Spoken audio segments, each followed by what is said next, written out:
त्यसपछि नुन्थर मा हामीले गत 2081 को अन्ततिर पिकनिक सम्पन्न गऱ्यौँ र त्यसको खुसियाली त्यसको क्षण सायद आफ्नो जीवनमा बयान गरी साध्य छैन।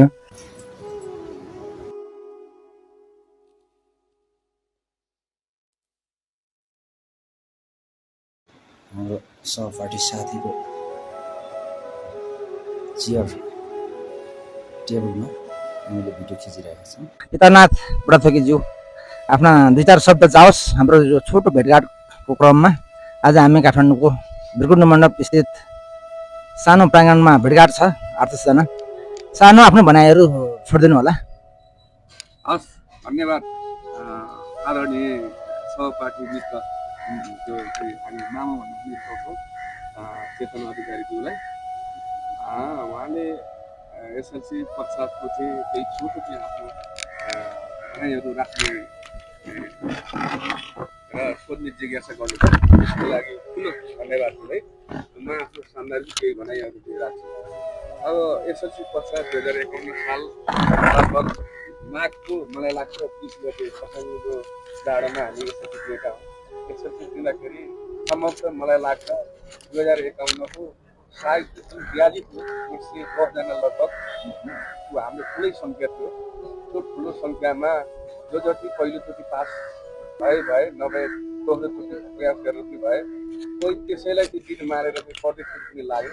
तथापि मेरो भन्नुपर्दाखेरि म चाहिँ फलस्वरूप आफ्नो सानो लेभलबाट कृषि क्यास ब्याङ्कमा चाहिँ जागिर दौडानमा तत्कालीन गाविस वडा नम्बर 9 साना किसान विकास आयोजनामा जागिर खाएँ। त्यस पश्चात यहाँको साना किसान हामीले चाहिँ कृषि विकास ब्याङ्कका हामी 2 जना कर्मचारी थियौँ। हामीले त्यहीँको स्थानीय तहमा हस्तान्तरण गऱ्यौँ। आज पनि साना किसान सहकारी जो दिँदै छ त्यसको चाहिँ व्यवस्थापक मलाई लाग्छ आदरणीय दाजु माधव साथीजी हुनुहुन्छ, जस्तै सञ्चालक समितिका अध्यक्ष तत्कालीन हाम्रा गाविसका अध्यक्ष श्री भुवनजमान श्रेष्ठजी हुनुहुन्छ।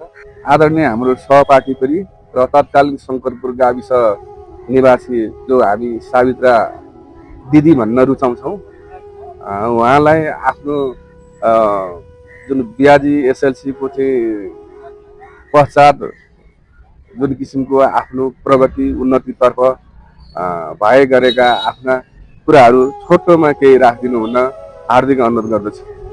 नमस्ते, मेरो चाहिँ नाम सावित्रा कार्की नै राखेको छु। म यतिकै खर्च अहिलेसम्म। अब यस्तै दुःख सुखको जीवनहरू त गर्दै आइएको छ सङ्घर्ष होइन। मेरो चाहिँ 3टा बच्चाहरू छन्। श्रीमान हुनुहुन्छ, यहीँ काठमाडौँमा दुःख सुख गर्दैछु। जसो तसो जिउनी आधार गरिरहेको छु। 2051 ब्याजी सबै साथीहरूलाई सम्झना छ। अहिले जिन्दगीको यात्रामा होइन सर्लाइ हुँदै आर्मीको लाइफ हुँदै दुबईतिर बसाइ हुँदै अहिले फेरि घर सर्लाइ हुँदै अहिले काठमाडौँतिर छु केही महिनादेखि 2टा बच्चाको साथमा। सँगै पढेका साथीभाइहरूको जम्का भेटमा अनि बसाइ चाहिँ काठमाडौँ छ मेरो। सानो व्यवसाय भिरकुटी मण्डपमा व्यवसाय गर्छु। नमस्ते, म गोपिनी पौडेल। जन्मथल सरलाई यहाँ चाहिँ म सातो बाटो ललितपुरमा बस्छु। सानो व्यवसाय गरेर यस्तै छ। बाबु छन्, 2टा छोरा र छोरी छन्।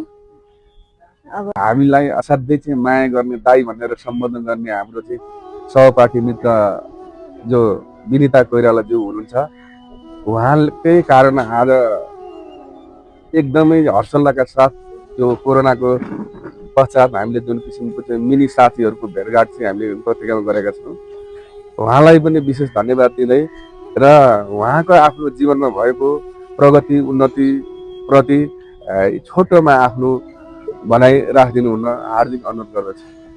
ल दाई, हाम्रो पितानाथ दाईलाई धेरै धेरै धन्यवाद होइन। मेरो नाम विनिता कोइराला, मेरो बसोबास अहिले कोटेश्वर होइन। जन्म थलोहुङ सरलाई अब सँगै पढी हुर्की बढी गरेर आएको साथीभाइ भेटघाट अब छोराछोरी त अब 2टा छोरा छन्, पढ्दैछन्, प्रगति हुँदै जाला। सङ्घर्षका दिन भनेको कति आए कति गए, अब पनि आउलान्। जसरी पनि खानै पर्यो, लाम्नै पर्यो, हिँड्नै पर्यो। ल यति हो मेरो, धन्यवाद। यो चाहिँ हाम्रो सहपाठी मित्र साथीको घर देवी ढकालको घर।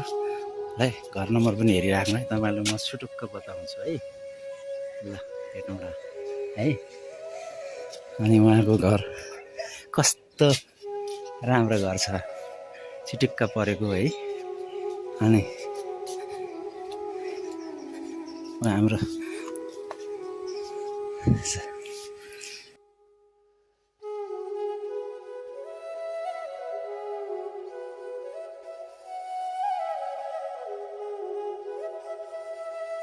यहाँ हेर्न आउने बेलामा साह्रै गाह्रो भयो साथीहरूसँग छुट्टिनलाई, गाह्रो हुँदो रहेछ। यस भित्र भनेको यस्तो हुनुपर्छ, नङ र मासु जस्तो, नङ काट्दाखेरि मासु दुख्ने। अब साथी भनेको पनि त्यस्तै हुँदो रहेछ, छुट्टिन यति गाह्रो हुँदो रहेछ, त्यो दिन थाहा पाइयो। यो हाम्रो भिडियो बनाउनु हामी कुनै चाहिँ प्रोफेसनल चाहिँ एङ्कर पनि होइन, हामी कुनै कलाकार पनि होइन कि हाम्रो आफ्नै सहपाठी साथी मित्रहरू र हामी बिचमा चाहिँ हाम्रो भिडियोहरू सेयर गर्ने अनि हाम्रो कुराहरू राख्ने अनि उहाँहरूको पनि जस्ताको तस्तै हाम्रो रियालिटी। हामी बोल्न जान्दैनौँ होला, हामी भन्न जान्दैनौँ होला, हाम्रो त्यो क्यापेबिलिटी छैन होला, तर हाम्रो भावना भनेको साथीप्रति, साथीले गर्ने व्यवहार अनि साथीको मायालाई हामी असाध्यै हृदयबाट नै बुझेका छौँ। त्यसैले गर्दाखेरि हामी 3 दशक भइसक्यो हाम्रो सहपाठी साथी मित्र कति भेट्न भएका, कति टाढा टाढा बसेका छन्। कोही देशमा होला, कोही विदेशमा होला, कोही हाम्रो जन्मभूमिबाट बाहिर होला। जे भए पनि मन त आखिर साथीहरूको सम्झनामा आइरहँदो रहेछ होइन, कसो हो एकदमै क्या। जहाँ जहाँ भए पनि अब साथीहरू झन् एकपल्ट हामीले यहाँ एकचोटि भेट भयो नि, कर्ममा त्यो उसमा पिकनिकमा भेट भयो नि, कति साथीहरूको त अनुहारै बिर्सिसकेछ, कतिको नाम बिर्सिसकेछ होइन। त्यसले गर्दाखेरि पनि अलिकति रिनो गरायो अब साथीहरूसँग त। अझ त्यस पछाडि पनि साथीहरू झन् क्या, अब त्यो बेला बल्ल बल्ल भेटेको छ, फेरि पनि भेटौँ जस्तो लागिरहेको छ होइन। अब त्यसरी फेरि भेट चाहिँ एकदमै छिटो गर्नुपर्छ त्यसरी।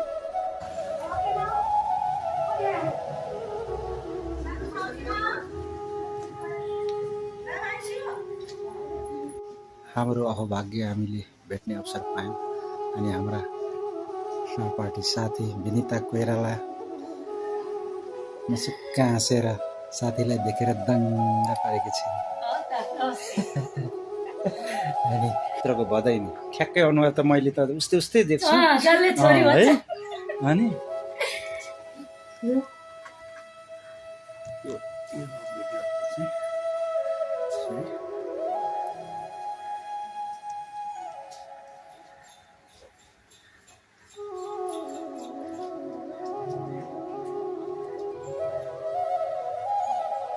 पछि त्यसलाई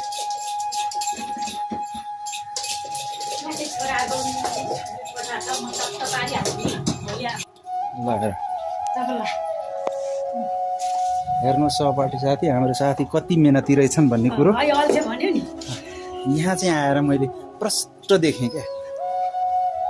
फुलहरू, बगैँचाहरू, विभिन्न थरीका फुलहरू, सबै चिजहरू लाउनु भएको रहेछ। एकदम खुसी लाग्यो, हृदयका भावनाहरू यो फुलसँग फुर्सदको टाइममा साटासाट गर्नेछौँ हामी पनि। ल वरिपरि माथिको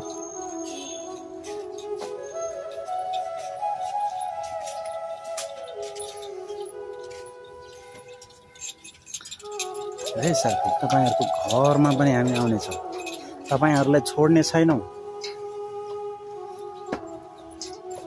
हामी ठुला ठुला महलमा मात्रै केन्द्रित छैनौँ, हामी सानो सानो झुपडीमा पनि हामी केन्द्रित हुन्छौँ। ल हेर्नु साथी, हाम्रा विनिताले टक्कसँगले अङ्गुर फलाएका रहेछन् कौसीमा। कस्तो खुसी लाग्यो है।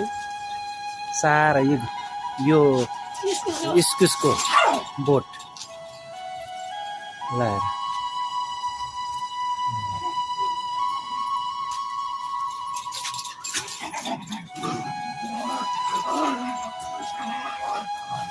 हाम्रो सहपाठी साथीले म करेला टमाटर सबै चिज फर्सीको मुन्टा फर्सीलाई हेर्नुहोस् यहाँ घिरौँला यो घिरौँला पनि फलेको रहेछ है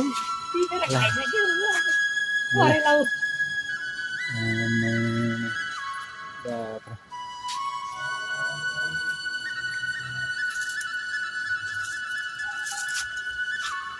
ल हेर्नुहोस् त घिरौँलाको बोट अनि करेला फलिरहेछ अनि फलफुलहरू अनि यो त सायद सुन्तला हो कि मुन्तला यो मुन्तला पनि फलेको छ है साथी। ल हेर्नुहोस्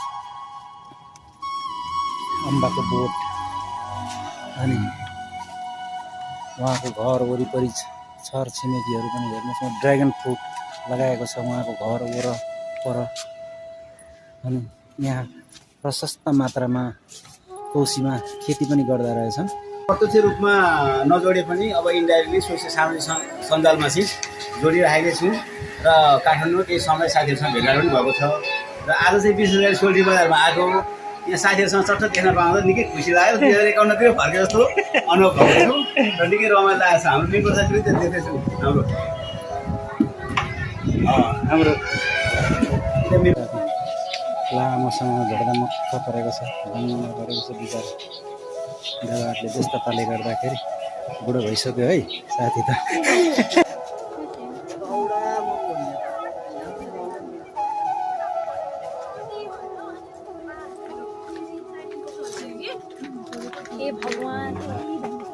दुई दिनको जिन्दगानी के छ र पो भर हाँसी हाँसी माया साटो कसको के जान्छ र यो जिन्दगी